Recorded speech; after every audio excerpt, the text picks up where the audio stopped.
penguin, though classed as a bird, had useless wings that made flying absurd. She looked to the sky with a tear in her eye and wished upon wish that one day she could fly.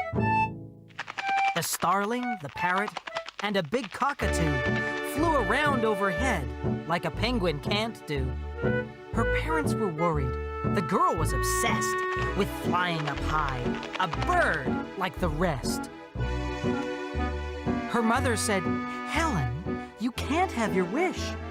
Act like a penguin and go catch a fish."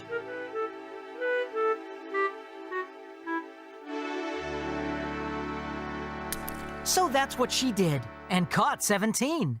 Then swapped them at once for a blue trampoline.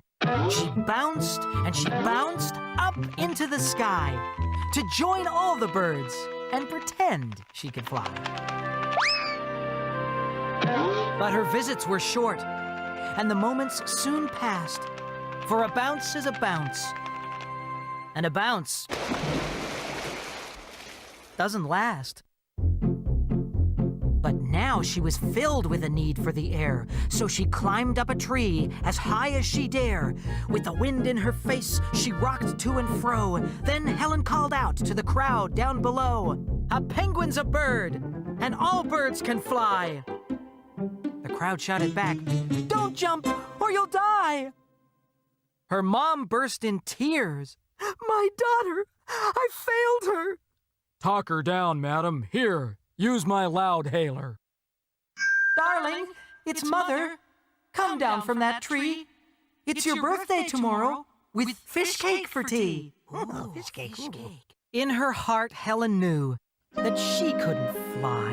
She hung her head low and climbed down from the sky. The starling, the parrot, and the big cockatoo felt sorry for Helen, but what could they do? They thought and they thought with all of their might. Then they thought even more, all day and all night. Then, on her birthday, her friends had a plan. They threw Helen a party, like only friends can.